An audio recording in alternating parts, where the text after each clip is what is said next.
I didn't spend 4 years getting a bachelor's degree to do that. That's not part of my job. What?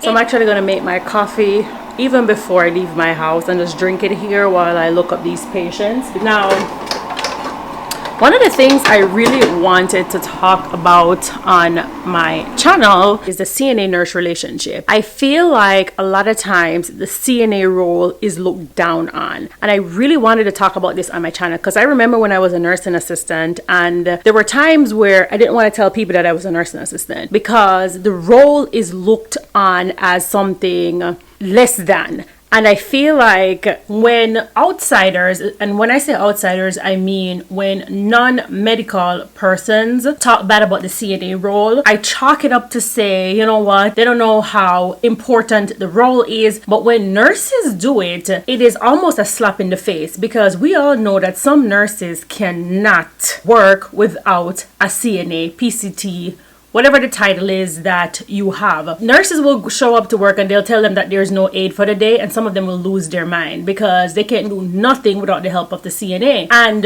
this video and this topic for me is something that I went through when I was a nurse. It's something that something I went through when I was a CNA. And even when I became a nurse, I saw it. And I was working last week and something happened and it just brought up so much stuff for me. And I really wanted to talk about this on my channel. Now, I'm going to talk about how we can foster the relationship a little bit better. What can we do? We know there's lazy CNAs, there's lazy nurses, but on a whole, how do we foster this relationship to be something better? Nursing is definitely teamwork, and if you are a nurse and you think that you can do it all by yourself, you are simply mistaken, because a lot of the things that you do on a day-to-day basis has to do with teamwork and delegating so that you can get on with your day and be more effective and efficient. One of the things I will say is this: the biggest foolishness and the biggest annoyance for me is when nurses say, I'm not doing her job because she can't do my job. What? I didn't spend 4 years getting a bachelor's degree to do that. That's not part of my job. What? It is. It is a part of your job. What do you mean it's not a part of your job? The thing is, I don't know what happened when some of us become a registered nurse. When we get that RN behind our names, it's almost like this superhero superiority complex that happens, and all of a sudden we're better than everybody else.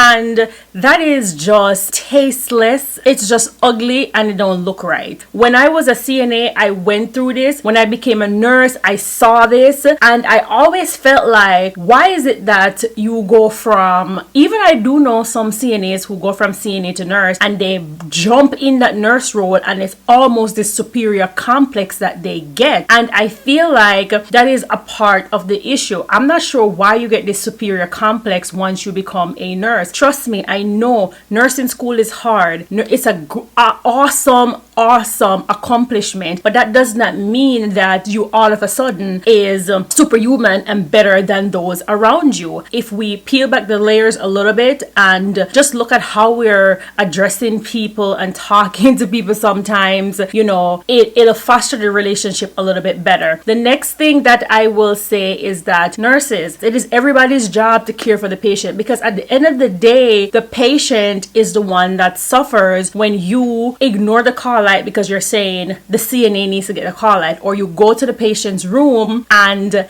the patient asks you for a bedpan and you walk out of the patient's room to go find the CNA to put the patient on the bedpan, because you know what's going to happen? Mr. B is going to try to get out of bed. He's going to fall. He's going to hit his head or break his hip because he's trying to get to the bathroom. So when I used to work as a nurse, trust me, I worked with a lot of lazy nurses. I worked with nurses who would literally just sit there 12 hours and maybe once in the shift reposition the patient or something. Patient call out would be blasting. And I always would say, oh, she's so lazy, I'm not helping her. But then I have to recalculate my brain and say to myself, I'm really not helping her. I'm helping the person that's laying in the bed. I also do think that the CNA nurse relationship would be a little bit better fostered when it comes on to the fine line that some of our CNAs told when it comes on to knowing what's in your scope of practice. Because I do feel that sometimes there are some CNAs that step out of that scope of practice, and sometimes some nurses feel undermined,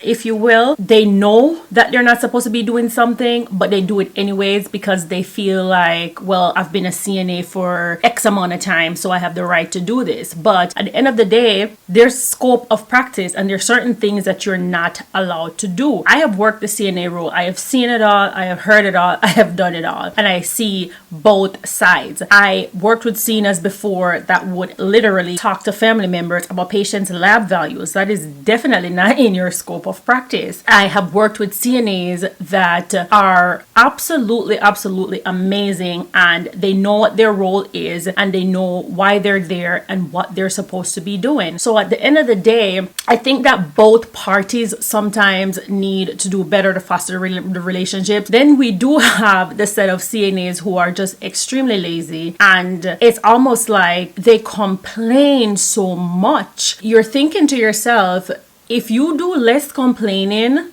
and just do what you're supposed to do, your 12-hour or your 8-hour shift would go by so fast. I have had CNAs who would said straight up, I'm not cleaning up that patient anymore because she's been peeing too much. Can you just stop giving her Lasix? And you're thinking to yourself, can I stop giving her Lasix? What? No, I cannot just stop giving her Lasix because you don't want to change the patient and clean the patient up. The purpose really of this video is to really say that these two roles are very important in the nursing space. And a lot of times, CNAs catch things the nurses don't catch. Before the CNAs who are in this role but don't really want to do this role, well, this role is not for you if this is not something that you truly want to be doing. And the patients are the one that suffers. Trust me, the patients are the one that suffers. I hope you guys don't feel negative about this video. It's not to be negative at all. This is really just to shed light on the situation. And if you are in this space, if you are CNA or PCT, nursing assistant, whatever the title is, I hope that you are really trying your best to do the job that it is that you're supposed to be doing. It takes a little bit of compassion to do this job. I know it's stressful. Trust me, I worked in that role for a very long time. So you're definitely valued. You are so valued, and that's why I get upset and I get mad when nurses look down on this role, because there's nothing to look down on. There's literally nothing to look down on. And for my nurses who are continuing to be helpful and a awesome team member, keep doing it. Thank you guys again so much for watching, and I will definitely catch you guys up in my next video. Make sure you guys have subscribed and also click that notification bell so you don't miss out on any of my content. Bye guys.